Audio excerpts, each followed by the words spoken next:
Halo semua, salam sejahtera Malaysia, tuan-tuan dan puan-puan yang amat dihormati. Sebelum ini kita mendengar dua anak bekas Perdana Menteri yaitu Mirzan dan juga Mokhzani yang diarahkan untuk mengisytiharkan aset mereka.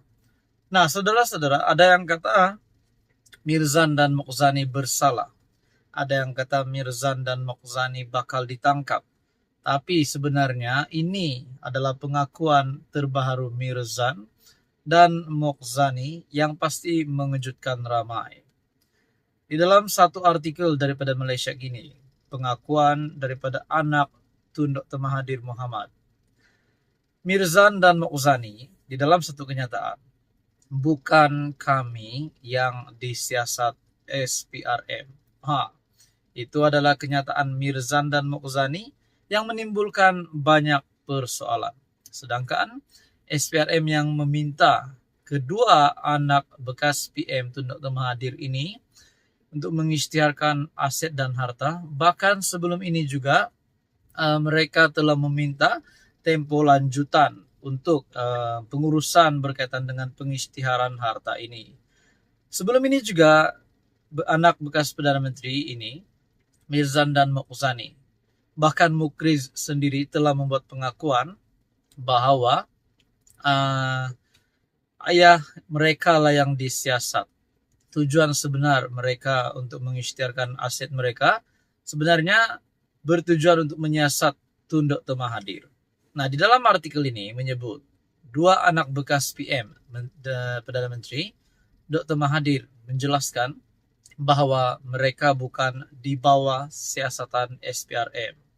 Dalam kenyataan bersama, Mirzan dan Mokhzani juga berkata mereka ingin membuktikan kekayaan yang dimiliki diperolehi melalui cara yang sah dan saluran yang betul. Kami ingin memaklumkan bahwa kami berdua bukan di bawah siasatan SPRM, tidak seperti yang dilaporkan oleh sesetengah media. Perintah notis yang diberikan kepada kami adalah sebagai anak kepada seorang yang disyaki melakukan kesalahan di bawah Section 23 Akta SPRM 2009. Kata mereka, kami memahami bahwa keseluruhan siasatan ini adalah untuk menentukan sama ada bapa kami telah menyalahgunakan kuasanya sebagai Perdana Menteri untuk memperkayakan kami, kata mereka lagi. Nah, mereka mengaku memahami bahwa keseluruhan siasatan ini adalah untuk menentukan sama ada bapa kami telah menyalahgunakan kuasanya sebagai Perdana Menteri untuk memperkayakan kami, kata mereka. Pada Kamis lalu, Ketua Pesuruhjaya SPRM, Azam Baki, mengesahkan Mahathir antara individu yang disiasat berhubung isu pengisytiharan harta.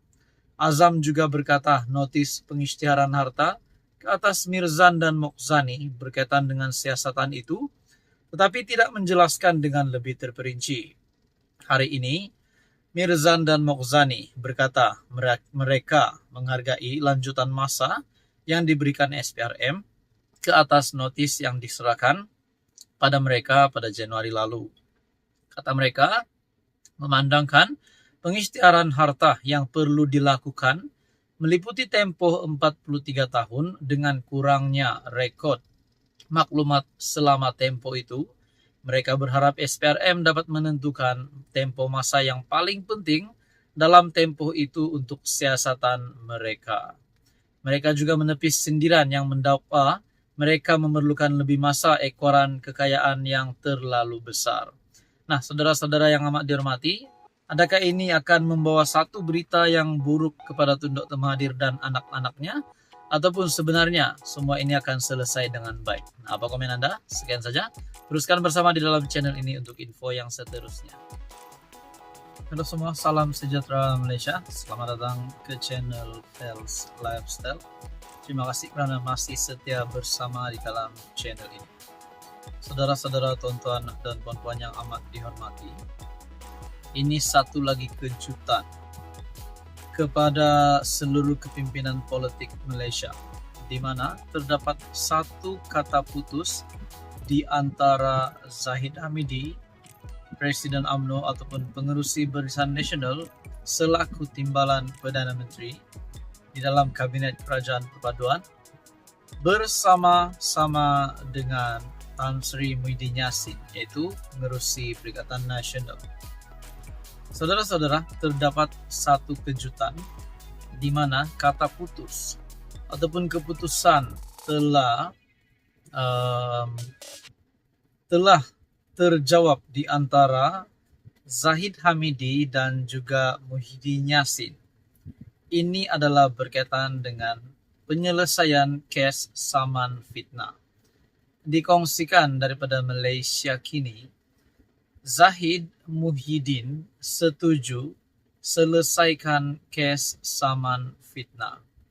Oke, sebelum saya meneruskan di dalam artikel ini, mungkin ada yang mula bercakap ataupun mula membuat pandangan berkaitan dengan artikel ini yang menyebut Zahid dan Muhyiddin setuju menyelesaikan kes Saman Fitnah. Adakah ini menunjukkan bahawa Zahid Hamidi dan juga Muhyiddin Yassin sudah berdamai? Adakah Barisan Nasional dan Perikatan Nasional sudah berdamai? Walaupun kedua-dua parti itu bukanlah di dalam satu payung yang sama. Perikatan Nasional adalah pembangkang, manakala Barisan Nasional adalah parti di dalam Kerajaan Perpaduan. Timbalan Perdana Menteri Ahmad Zahid Hamidi dan bekas Perdana Menteri Muhyiddin Yassin bersetuju menyelesaikan kes Saman Fitnah membabitkan mereka. Dalam catatan Facebook hari ini bertarikh 26 April melalui artikel ini, Muhyiddin dan Ahmad Zahid berkata mereka bersetuju menyelesaikan pertikaian peribadi itu selepas mengambil kira saranan daripada Hakim Mahkamah Tinggi serta keadaan semasa negara, terutamanya soal kelangsungan hidup rakyat.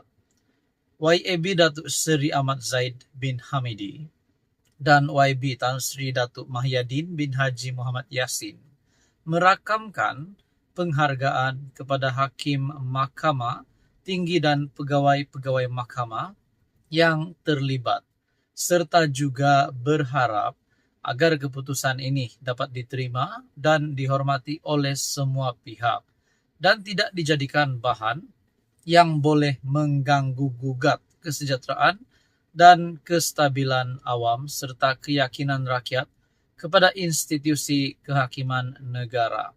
Menurutnya, kenyataan mereka yang disiarkan di laman sosial masing-masing. Saman itu difailkan 4 April 2022 berhubung dakwaan Muhyiddin bahawa Zahid meminta bantuannya untuk menyelesaikan atau menangguhkan kes perbicaraan jenayah membabitkan Presiden UMNO. MP Bagan Datu itu memohon perintah mahkamah agar Muhyiddin menarik balik kenyataan yang didakwa berunsur fitnah. Pengerusi BN itu juga memohon injunksi sementara agar pengerusi PN memadam, menyunting dan menghentikan penerbitan sebahagian daripada rakaman. Saudara-saudara yang amat dihormati, adakah ini permulaannya perdamaian di antara BN dan PN ataupun perdamaian antara kerajaan dan juga Perikatan Nasional? Nah, apa pula komen PAS yang bersama-sama dengan Muhyiddin Yassin di dalam parti komponen Perikatan Nasional? Nah, saudara-saudara, menjadi persoalan, adakah perdamaian ini akan membuahkan hasil yang baik kepada kerajaan ataupun membuahkan hasil yang tak baik kepada pembangkang? Nah, itu semua menjadi persoalannya. Apa komen Anda? Sekian saja, teruskan bersama di dalam channel ini untuk info yang seterusnya.